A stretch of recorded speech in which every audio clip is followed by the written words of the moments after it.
नमस्कार, मैं स्वागत है। आज है 19 दिसंबर, दिन शुक्रवार। खबरों की ओर बढ़ने से पहले एक नजर डालते हैं आज की टॉप हेडलाइंस पर। बिहार पंचायत चुनाव 2026 में पहली बार ओसीआर टेक्निक से होगी मतगणना। डिजिटल रिकॉर्डिंग से बढ़ेगी पारदर्शिता, चुनावी धांधली पर लगेगा अंकुश। बिहार ने अंडा उत्पादन में लगाई 3 गुना छलांग। पोल्ट्री योजना और सब्सिडी से बनी राज्य की नई पहचान। ग्रामीण और शहरी फार्मिंग ने बढ़ाया उत्पादन। बिहार सरकार ने 2026 का अवकाश कैलेंडर किया जारी। साल भर में 31 राष्ट्रीय, धार्मिक और सामाजिक पर्वों पर मिलेगी छुट्टी। होली, ईद, दशहरा से लेकर के क्रिसमस तक का जारी हुआ छुट्टियों का पूरा शेड्यूल। पटना में डिप्टी सीएम ने सीओएसएचओ को दी कड़ी चेतावनी। फर्जीवाड़ा और गैर परफॉर्मेंस अधिकारियों पर होगी सख्त कार्रवाई। बेहतर काम करने वालों को मिलेगा पुरस्कार। बिहार में सड़क दुर्घटनाओं को रोकने के लिए एनएचएआई का बड़ा कदम। राष्ट्रीय राजमार्गों और भारी वाहनों पर लगाया जाएगा रेट्रो रिफ्लेक्टिव टेप। कोहरे में भी वाहन पहचान होगी आसान। रेलवे ने लागू किए नए बैगेज नियम। अब सेकेंड क्लास में 35 किलो, एसी फर्स्ट में 70 किलो तक सामान होगा मुफ्त। अतिरिक्त सामान पर लगेगा 1.5 गुना शुल्क। आज अहमदाबाद में होगा भारत साउथ अफ्रीका का फाइनल टी20 मुकाबला। रात 7 बजे से शुरू होगा मैच। स्टार स्पोर्ट्स और जियो हॉटस्टार पर होगा लाइव। चलिए एक नजर डालते हैं आज की 25 बड़ी खबरों की ओर।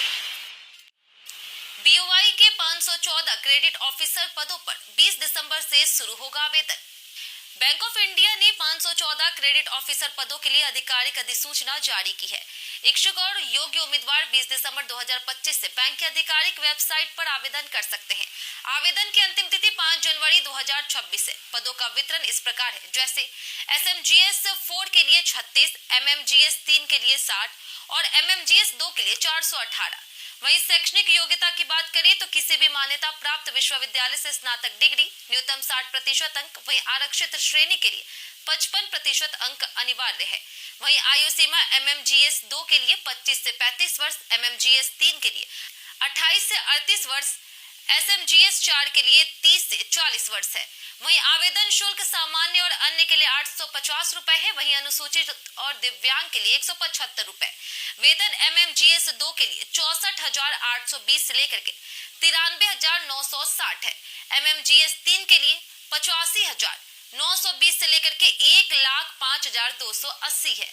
वहीं एसएमजीएस 4 के लिए 1,02,300 से लेकर के 1,20,940 है। चयन ऑनलाइन परीक्षा या आवेदन के आधार पर साक्षात्कार, अंतिम चयन संयुक्त प्रदर्शन पर होगा। बिहार में राष्ट्रीय राजमार्गों और भारी वाहनों पर रेट्रो रिफ्लेक्टिव टेप लगाने का काम एनएचएआई द्वारा शुरू किया गया है। यह विशेष पहल सर्दियों में घने कोहरे के दौरान सड़क दुर्घटनाओं को रोकने और यात्रियों की सुरक्षा सुनिश्चित करने के उद्देश्य से की जा रही। रेट्रो टेप दूर से चमककर वाहनों की पहचान आसान बनाता है, जिससे दुर्घटनाओं की संभावना कम होती है। अभियान को राष्ट्रीय राजमार्ग खंडों, टोल प्लाजा और परियोजना इकाइयों के समन्वय से संचालित किया जा रहा। एनएचएआई ने यात्रियों से सुरक्षित गति और फॉग लाइट के उपयोग का पालन करने की अपील की है। अभियान को राष्ट्रीय राजमार्ग खंडों, टोल प्लाजा और परियोजना कार्यान्वयन इकाइयों के समन्वय से संचालित किया जा रहा। एनएचएआई ने यात्रियों से सुरक्षित गति और फॉग लाइट के उपयोग का पालन करने की अपील की है। आम किसानों के हित में पटना हाई कोर्ट ने सरकार को दिए निर्देश। पटना हाई कोर्ट की खंडपीठ ने अधिवक्ता डॉक्टर मौर्य विजय चंद्र की जनहित याचिका पर सुनवाई करते हुए बिहार सरकार को कड़े निर्देश दिए। अदालत ने आम उत्पादकों के हित में उठाए गए ठोस कदमों की प्रोसेस रिपोर्ट मांगी है, विशेषकर भागलपुर और पश्चिम चंपारण जिलों में। याचिकाकर्ताओं ने कहा कि बिहार का उत्तम आम अंतर्राष्ट्रीय स्तर पर मांग में है, लेकिन कोल्ड स्टोरेज, प्रोसेसिंग यूनिट और निर्यात आधारभूत संरचना की कमी से किसान पिछड़ रहे। अगली सुनवाई जनवरी 2026 में होगी। तब तक सरकार को किसानों के प्रशिक्षण, बुनियादी ढांचा और निर्यात के कार्यों का विस्तृत ब्यौरा पेश करना होगा। शेखपुरा में 24 दिसंबर को लगेगा रोजगार मेला। शेखपुरा में बेरोजगार युवाओं के लिए बड़ा रोजगार अवसर आने वाला है। बिहार सरकार के श्रम संसाधन विभाग द्वारा 24 दिसंबर 2025 को आईटीआई खुड़िया मैदान में 1 दिवसीय रोजगार सह मार्गदर्शन कैंप आयोजित किया जाएगा। इसमें टाटा मोटर समेत अन्य कंपनियों में भर्ती प्रक्रिया होगी, जिसमें 50 अप्रेंटिसशिप पद पुरुष और महिला दोनों के लिए खुलेंगे। आयु सीमा 18 से 25 वर्ष और उम्मीदवार 10वीं पास के साथ ITI योग्य होना चाहिए। वहीं चयनित अभ्यर्थियों को 13,480 वेतन मिलेगा। जॉब लोकेशन लखनऊ और पंतनगर है। उम्मीदवार अपने प्रमाण पत्र, आधार, फोटो, बायोडाटा और NCS रजिस्ट्रेशन लेकर आए। जानकारी 9279542642 पर उपलब्ध है। बिहार सरकार ने शुरू की नाव जाल योजना, 31 दिसंबर तक करे आवेदन। मुख्यमंत्री नीतीश कुमार बिहार के मछुआरों को बड़ी राहत दे रहे। नीतीश सरकार ने नाव और जाल पैकेज वितरण योजना शुरू की है, जिसके तहत मछुआरों को नाव और मछली पकड़ने के जाल की खरीद पर 90% तक सब्सिडी मिलेगी, जिससे 1 लाख रुपए से अधिक का लाभ हो सकता है। इस योजना का लाभ परंपरागत मछुआरे, महिलाएं तथा SC/ST वर्ग के मछुआरे ले सकते हैं। आवेदन प्रक्रिया शुरू हो चुकी है और अंतिम तिथि 31 दिसंबर 2025 तय की गई है। इच्छुक अभ्यर्थी fisheries.bihar.gov.in पर ऑनलाइन आवेदन कर सकते हैं। बिहार सरकार ने जारी किया 2026 का अवकाश कैलेंडर। बिहार सरकार ने वर्ष 2026 के लिए सरकारी कर्मचारियों का अवकाश कैलेंडर जारी कर दिया है। सामान्य प्रशासन विभाग के अनुसार वर्ष 2026 में राज्य के सरकारी कार्यालयों और राजस्व दंडाधिकारी न्यायालयों में कुल 31 अवकाश होंगे। इस सूची में राष्ट्रीय, धार्मिक और सामाजिक पर्व शामिल है। जनवरी में बसंत पंचमी और गणतंत्र दिवस के बीच शनिवार रविवार पड़ने से 4 दिनों की लंबी छुट्टी का अवसर मिलेगा। इसके अलावा होली, ईद, दशहरा, दीपावली, छठ पूजा, क्रिसमस समेत कई बड़े त्योहारों पर अवकाश रहेगा। इससे कर्मचारियों को पूरे साल काम और छुट्टियों की बेहतर योजना बनाने में सुविधा मिलेगी। HRMS अपडेट के बाद शिक्षकों की सैलरी अब जल्द होगी जारी। बिहार सरकार के सरकारी शिक्षकों के लिए नए साल से पहले बड़ी राहत की खबर है। HRMS पोर्टल के अपडेट होने के बाद अब नए मूल वेतन और 58% महंगाई भत्ता के साथ सैलरी भुगतान की प्रक्रिया शुरू होने जा रही। इससे लंबे समय से वेतन विसंगतियों से परेशान शिक्षकों को फायदा मिलेगा। अनुमान है कि दिसंबर की सैलरी में शिक्षकों को 2000 से 2500 रुपए अतिरिक्त मिल सकते हैं। इसका लाभ विशिष्ट शिक्षकों, TRE से बहाल शिक्षक, प्रधानाध्यापक और प्रधान शिक्षक को मिलेगा। शिक्षक विभाग ने वेतन भुगतान और समयबद्ध और पारदर्शी बनाने का दावा किया है, जिससे आने वाले महीनों में वेतन संबंधित शिकायतें कम होगी। बिहार पंचायत चुनाव 2026 में OCR टेक्निक से होगी मतगणना। बिहार में 2026 पंचायत चुनाव में पहली बार मतगणना के दौरान हाईटेक OCR टेक्निक का इस्तेमाल किया जाएगा। इस टेक्निक से वोटों के रिकॉर्ड को डिजिटल रूप में पढ़ा और सत्यापित किया जाएगा, जिससे हेरफेर और मानवीय त्रुटि की संभावना कम होगी। मैनुअल गिनती जारी रहेगी, लेकिन कैमरा निगरानी और OCR आधारित रिकॉर्डिंग में पारदर्शिता बढ़ेगी। अगर किसी को नतीजों पर संदेह होगा तो डेटा के आधार पर दोबारा जांच संभव होगी। इससे चुनावी व्यवस्था में भरोसा बढ़ेगा और धांधली के आरोपों को खत्म करने में मदद मिलेगी। पोल्ट्री योजना से बिहार में अंडा उत्पादन को मिली नई पहचान। बिहार में अंडा उत्पादन में बीते दशक में लंबी छलांग लगाते हुए देश के शीर्ष 10 अंडा उत्पादक राज्यों में अपनी जगह बनाई है। वर्ष 2014-15 में 9,845 लाख अंडे का उत्पादन करने वाला राज्य 2023-24 में 34,401 लाख अंडे तक पहुंच गया, यानी 9 वर्षों में 3 गुना से अधिक वृद्धि। मुख्यमंत्री पोल्ट्री विकास योजना, प्रशिक्षण, सब्सिडी और बाजार से जोड़ने की पहल ने इस बढ़ोतरी में मदद की। ग्रामीण और शहरी क्षेत्रों में पोल्ट्री फार्मिंग का विस्तार, बढ़ती खपत और निवेश ने बिहार को अब उपभोक्ता से उत्पादक राज्य के रूप में स्थापित किया है।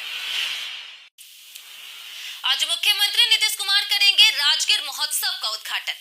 राजगीर में वार्षिक राजगीर महोत्सव की तैयारियां अंतिम चरण में। प्रदेश के मुख्यमंत्री नीतीश कुमार आज दोपहर 3 बजे स्टेट गेस्ट हाउस मैदान में इसका उद्घाटन करेंगे। समारोह में उप मुख्यमंत्री सम्राट चौधरी, विजय कुमार सिन्हा, मंत्री श्रवण कुमार और अरुण कुमार शंकर सहित कई वरिष्ठ नेता और जनप्रतिनिधि उपस्थित रहेंगे। महोत्सव राज्य के पर्यटन कैलेंडर में महत्वपूर्ण है और ये सांस्कृतिक धरोहर को संजोने के साथ देश विदेश में पर्यटकों को आकर्षित करता है। मंच सजावट, सुरक्षा और सांस्कृतिक प्रस्तुतियों की तैयारियां पूरी हो चुकी है और स्थानीय कलाकार अपनी प्रस्तुतियों के लिए तैयार हैं। रेलवे ने तय किए नए बैगेज नियम, अतिरिक्त सामान पर लगेंगे शुल्क। रेल मंत्रालय ने ट्रेन यात्रियों के लिए नए बैगेज नियम लागू किए हैं। अब प्रत्येक कोच क्लास के लिए सामान की अधिकतम सीमा तय है। सेकंड क्लास में 35 किलो, स्लीपर और AC 3 टियर में 40 किलो, फर्स्ट और AC 2 टियर में 50 किलो और AC फर्स्ट क्लास में 70 किलो तक सामान मुफ्त रहेगा। निर्धारित सीमा से अधिक सामान के लिए 1.5 गुना अतिरिक्त शुल्क देना होगा। व्यक्तिगत सामान का आकार 100 गुना 60 गुना 25 सेमी का होना चाहिए। इससे बड़े सामान को ब्रेक वैन या पार्सल वैन में बुक करना होगा। यह नियम पारदर्शिता, सुरक्षा और सुविधाओं के लिए बेहतर बनाएगा। पटना बैठक में डिप्टी सीएम ने सीईओ एसएचओ को दी सख्त चेतावनी। बिहार के डिप्टी सीएम और राजस्व और भूमि सुधार मंत्री विजय कुमार सिन्हा ने गुरुवार को पटना के ज्ञान भवन में अंचल अधिकारियों, डीसीएलआर और एडीएम की समीक्षा बैठक में लापरवाह और नॉन परफॉर्मर सीईओ पर सख्त कार्रवाई का ऐलान किया। पालीगंज के सीईओ की अनुपस्थिति पर सो कॉज का आदेश दिया है। वहीं विजय सिन्हा ने कहा कि फर्जीवाड़ा और गलत दस्तावेज बनाने वालों के खिलाफ कानूनी कार्रवाई होगी। अधिकारियों को समय सीमा दी गई है, बेहतर काम करने वालों को पुरस्कार दिया जाएगा। उन्होंने चेताया कि खनन की तरह भूमाफिया को भी ठंडा किया जाएगा। मकर संक्रांति तक असर दिखेगा। संजय मिश्रा की नई फिल्म आज सिनेमा घरों में होगी रिलीज। संजय मिश्रा की नई फिल्म दुर्लभ प्रसाद की दूसरी शादी आज सिनेमा घरों में रिलीज हो रही, जिसमें उनके साथ महिमा चौधरी भी नजर आएगी। 33 साल के करियर में संजय ने कॉमेडी, इमोशनल और गंभीर भूमिकाओं में दर्शकों का दिल जीता है। नेशनल स्कूल ऑफ ड्रामा से ग्रेजुएट संजय ने संघर्ष और रिजेक्शन से सीखा और विविध किरदार निभाने का अनुभव हासिल किया। आपको बता दें कि संजय की 2 शादियां हैं और उनकी 2 बेटियां हैं। फिल्म शादी और जीवन के साथी के महत्व पर आधारित है। पूर्णिया में बिहार का दूसरा मौसम रडार जल्द होगा तैयार। पूर्णिया में मौसम विभाग के लिए बिहार का दूसरा रडार जल्द ही स्थापित किया जाएगा। 57 करोड़ की लागत से बन रहे रडार से कोसी सीमांचल और भागलपुर प्रमंडल के 15 जिलों का मौसम सटीक रूप से पता चलेगा। रडार 250 किलोमीटर तक क्षेत्र में आंधी, तूफान और बारिश का अनुमान लगाएगा और लोगों को 3 घंटे पहले चेतावनी देगा। किसान फसलों की सुरक्षा कर सकेंगे और बिजली गिरने से होने वाली घटनाओं में कमी आएगी। रडार 60 फीट ऊंचाई पर स्थापित होगा। विभाग की 4 दीवारी का निर्माण भी 59 लाख रुपए की लागत से युद्ध स्तर पर चल रहा है। बिहार अंडर 19 ने त्रिपुरा को 337 रनों से हराया। कुछ बिहार ट्रॉफी एलिट के यूथ फर्स्ट क्लास मुकाबले में बिहार अंडर 19 टीम ने त्रिपुरा को 337 रनों से मात दी। एमबीबी स्टेडियम अगरतला में 16 दिसंबर से खेले गए इस मैच में बिहार ने पहली पारी में 380 रन बनाए। सत्यम राज ने 5 विकेट लेकर के विपक्षी टीम को 98 रन पर रोक दिया। दूसरी पारी में बिहार ने 237 रन बनाकर पारी घोषित की, जिसमें दीपेश ने नाबाद शतकीय पारी खेली। त्रिपुरा की दूसरी पारी 182 रनों पर सिमट गई। आर्यन पटेल, प्रियंशु, योगेश्वर कुमार और यश प्रताप ने महत्वपूर्ण विकेट लिए। बिहार के नवादा में बनेगा world centre of Jainism. Nawada जिले का गुनावा जैन जल मंदिर अब वर्ल्ड सेंटर ऑफ जैनिज्म के रूप में विकसित किया जा रहा। करीब 50 एकड़ से अधिक क्षेत्र में फैले इस तीर्थ स्थल का निर्माण कार्य शुरू हो चुका है और इसे अगले 5 वर्षों में पूरा करने का लक्ष्य है। आधुनिक और अंतर्राष्ट्रीय सुविधाओं से लैस इस परिसर में संसरण, उपासना स्थल, 3D डिजिटल म्यूजियम, सूर्य मंदिर, धर्मशाला और भोजनालय बनाए जाएंगे। निर्माण में लेटेस्ट टेक्नोलॉजी का उपयोग हो रहा, जिसमें लोहे की जगह फाइबर रॉड लगाए जाएंगे। यह प्रोजेक्ट जैन टूरिज्म का बड़ा केंद्र बनेगा और विश्व भर में श्रद्धालुओं को आकर्षित करेगा। बिहार में आज से बढ़ेगी कड़ाके की ठंड। बिहार में ठंड लगातार बढ़ रही और अगले कुछ दिन और कठिन हो सकते हैं। मौसम विभाग ने अगले 24 घंटों में 26 जिलों में घने कोहरे का अलर्ट जारी किया है, जबकि बाकी जिलों में भी कोहरे की चेतावनी है। प्रदेश में शीतलहर चलने की संभावना जताई गई है, जिससे ठंड और तेज होगी। पटना समेत कई जिलों में विजिबिलिटी बेहद कम रह सकती है। दिन में हल्की धूप निकलने की संभावना है, लेकिन पछुआ हवाओं के कारण ठंड से खास राहत नहीं मिलेगी। न्यूनतम तापमान में आगे और गिरावट देखने को मिल सकती है। पटना सरस मेले के दौरान गांधी मैदान के आसपास ट्रैफिक में हुआ बदलाव। पटना में सरस मेले के दौरान गांधी मैदान और आसपास के क्षेत्रों में यातायात पुलिस ने नई ट्रैफिक एडवाइजरी जारी की है। 20 से 21 और 27 से 28 दिसंबर 2025 को दोपहर 12 बजे से रात 8 बजे तक यह व्यवस्था लागू रहेगी। अशोक राजपथ से आने वाले ऑटो या ई रिक्शा को डबल डेकर पास से वापस मोड़ दिया जाएगा, जबकि कारगिल चौक से स्टेशन जाने वाले 3 पहिया वाहन राम गुलाम चौक, एग्जीबिशन रोड और एसपी वर्मा रोड से गुजरेंगे। बसें एग्जीबिशन रोड से चलेगी। पार्किंग गेट 10 और 12 पर होगी। वहीं गांधी मैदान के आसपास अतिक्रमण और ठेलों पर पूर्ण प्रतिबंध रहेगा।